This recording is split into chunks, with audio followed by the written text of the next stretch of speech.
ఓం శ్రీ గురుభ్యో నమః. కృష్ణం వందే జగద్గురుం.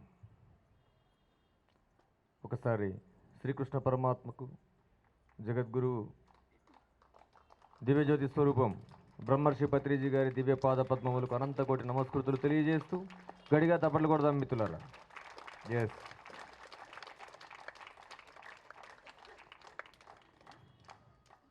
అద్భుతమైనటువంటి యజ్ఞం ఈరోజు చక్కగా ఈరోజు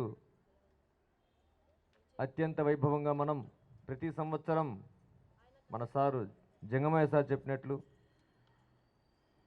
ఇక్కడ ఒక శోభ సంవత్సరానికి ఒకసారి సప్తాహ కార్యక్రమం. ఆ సప్తాహంలో ముందుగా అడ్వాన్స్గా ప్రతిసారి కూడా పరమ పవిత్రంగా ఒక గొప్ప యజ్ఞం, అదేమిటంటే భగవద్గీత యజ్ఞం. సప్తాహానికి మొదలు ఒక చక్కటి అద్వితీయమైనటువంటి యోగామృతాన్ని ఈ సృష్టికి అందించినటువంటి గీతామృతాన్ని అందరి ద్వారా, ముఖ్యంగా పిల్లలే దేవుళ్ళు కాబట్టి పిల్లల యొక్క వాక్క్షేత్రం నుండి పలికిస్తే ఆ వైబ్రేషన్ అంతా కూడా ఈ ప్రకృతికి అందుతున్నటువంటి గొప్ప భావనతో రాచవీడు పిరమిడ్ స్పిరిచువల్ సొసైటీ వారి యొక్క ఆ టీం, ఆ కుటుంబ సభ్యులందరూ కలిసి చేస్తున్నటువంటి మహాయజ్ఞానికి మరొకసారి అనంతకోటి నమస్కృతులు తెలియజేస్తూ గట్టిగా తప్పట్లు కొడదాం. ఈశ్వర స్వరూపులారా, మనకందరికీ తెలుసు భగవద్గీత యొక్క గొప్పతనం, మనకందరికీ తెలుసు. ఇప్పుడే మన సార్ బరేడి సార్ చెప్పారు, ఈ లోకంలో అత్యంత ఉత్కృష్టమైనటువంటి గ్రంథం ఏదైనా ఉంది అంటే అది ఒకటి ఏంటంటే భగవద్గీత. ఎందుకోసమంటే ఏ గ్రంథంలో ఉన్న జ్ఞానం తీసుకున్నా, ఏ పుస్తకంలోని మాటలు తీసుకున్నా దానికి మూలం ఎక్కడుందంటే భగవద్గీతలోనే ఉంది. ఈ భగవద్గీత అనేది వేదముల సారం, ఉపనిషత్తుల సారం. మనుష్యుడు జీవన గమ్యంలో ప్రతి క్షణం అద్భుతంగా, హాయిగా, ఆనందంగా, శక్తివంతంగా, పవిత్రంగా, శ్రద్ధతో, భక్తితో జీవించాలి అంటే వారి వెంట, వారితో ఏముండాలంటే భగవద్గీత ఉండాలి. వారి వెంటే కాదు, వారి లోపల కూడా భగవద్గీత జ్ఞానం ఉండాలి. మనం బిడ్డలకు ఈ ప్రకృతికి ఏమి అందివ్వాలి అంటే బాగా గుర్తుపెట్టుకోవాలి, భగవద్గీత అనేటువంటి అమృతాన్ని మనం వారికి అందివ్వాలి అనే విషయాన్ని బాగా గుర్తుపెట్టుకోవాలి. అందుకోసమే ప్రేరణగా అందరికీ ఈ జ్ఞానం అందివ్వాలనేటువంటి భావనతో చేస్తున్నటువంటి గొప్ప యజ్ఞం ఈరోజు మనం యజ్ఞానికి అంటే సప్తాహ యజ్ఞానికి మొదటి రోజుగా మూలంగా గీతామృతాన్ని చక్కగా మనం ఆస్వాదిస్తూ ఉన్నాం. గీత ఎంత గొప్పదో మనకు అందరికీ తెలుసు. గీతను పలకడం వల్లే ఎంతో శక్తి వస్తుంది. మన దేహంలోని సమస్త నాడులకు శక్తి వస్తుంది. మనం ఆ దివ్యమైనటువంటి ఆ గీతామృతాలను శ్లోకాలు స్పష్టంగా పలికితే అది ఇంకొక మనకు సంపూర్ణ ఆరోగ్యాన్ని కూడా ఇస్తుంది అది ఆ వాక్కులు. ఎందుకంటే భగవద్గీత అనేది సాక్షాత్తు భగవంతుడు చెప్పినటువంటి గీత. ఎన్నో గీతలు ఉన్నాయి ఈ లోకంలో. భగవద్గీత, గణేష్ గీత, ఇంకండి శివగీత, కపిల గీత, రకరకాల గీతలు ఉన్నాయి. వారికి పేర్లు గణేశుడు చెప్పాడు కాబట్టి గణేష్ గీత, కపిలుడు చెప్పాడు కాబట్టి కపిల గీత, ఈశ్వరుడు చెప్పాడు కాబట్టి శివగీత, భగవంతుడు చెప్పాడు కాబట్టి భగవద్గీత. సో అల్టిమేట్ జ్ఞానం ఇది. భగవంతుడు చెప్పాడు కాబట్టి భగవద్గీత. అందుకే కృష్ణగీత కాదు ఇది. కృష్ణుడు మహాయోగీశ్వరుడు.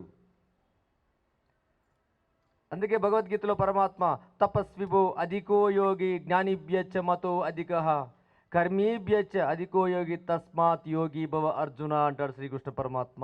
హే అర్జున, అత్యంత అద్భుతమైనటువంటి స్థితి ఏంటంటే, గొప్ప కిరీటం ఏంటంటే ఈ లోకంలో యోగివి కావడమే అని చెప్పాడు పరమాత్మ. సంపద కావాలని చెప్పలేదు, ఆస్తి తీసుకో అని చెప్పలేదు, ఇంకో రాజ్యాన్ని జయించు అని చెప్పలేదు, ఇంకో రాజ్యాన్ని ఆక్రమించు అని చెప్పలేదు, బల ప్రదర్శన చేయని చెప్పలేదు. పరమాత్మ ఒకటే చెప్పాడు, ఏంటంటే యోగివిక అర్జున అని చెప్పాడు. యోగి అనేది అల్టిమేట్ స్థితి. కాబట్టి ఆ యోగత్వాన్ని ప్రసాదిస్తుంది మనకు భగవద్గీత. అందుకే దానికి మూలం ఏంటంటే మొట్టమొదట భగవద్గీతను చదవడం, నేర్చుకోవడం ప్రయత్నము చేయాలి. ఎందుకంటే మన మనస్సుకు ఒకటి బాగా గుర్తుపెట్టుకోవాలి, మన మనస్సుకు ఏదైతే అందిస్తామో దాన్ని గట్టిగా పట్టుకుంటుంది. మనసుకు మంచిని అందిస్తే ఆ మంచిని గట్టిగా పట్టుకుంటుంది. మనసుకు చెడ్డ పనులు అందిస్తే, చెడ్డను అందిస్తే చెడ్డనే గట్టిగా పట్టుకుంటుంది.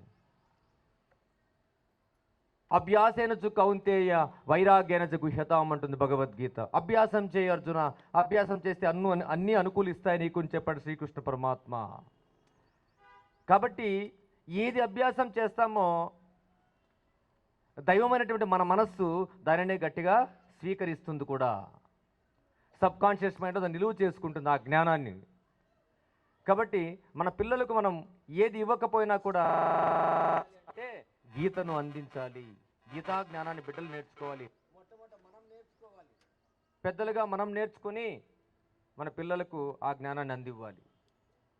ఆ గొప్ప సంకల్పంతో ఈరోజు మనం మరొకసారి ఎన్నోసారి సార్ ఇది మరొకసారి మరలా కూడా ఎన్నోసార్లు మనం ఇక్కడ కార్యక్రమం చేసుకున్నాం. ఎస్ ఎస్ ఈ భగవద్గీత ప్రోగ్రాం అనేది మరొకసారి మనం ఇక్కడ చక్కగా ఆ పోటీలు నిర్వహించుకుంటూ ఉన్నాం. ఈరోజు భగవద్గీతలో పోటీ ఎవరికి ఉండదండి. భగవద్గీత చెప్పేవాళ్ళందరూ గొప్పవాళ్లే. సో దీంతో పోటీ అంటూ ఏమీ ఉండదు. జస్ట్ ఒక మోటివేషన్ అంతే. వారికి ఒక ప్రేరణ, వారికి ఒక శక్తి, కొంత ఆనందం, కొంత ఉల్లాసం, కొంత భావన, మంచి భావన, మరింత నేర్చుకోవడానికి ఒక మార్గం, ఉత్సుకత అందివ్వడం కోసం చేసేటువంటి ఒక చిన్న ప్రయోగం మాత్రమే ఇది. ఎందుకంటే భగవద్గీత చెప్పేటప్పుడు దాన్ని కొలిచేట శక్తి ఎవరికి లేదు ఈ లోకంలో. అది అద్భుతమైన శక్తి. దాన్ని ఇలా చెప్పాలి, అలా చెప్పాల్సిన అవసరం కూడా లేదు. ఎందుకంటే అది అద్భుతమైన జ్ఞాన శిఖరం. అది జ్ఞాన శిఖరం.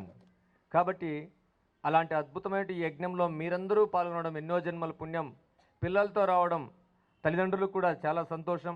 మీ అందరికీ కూడా ఈశ్వరుడు సదా రక్షగా ఉండాలని గట్టిగా తప్పలు కొడతాం ఒకసారి.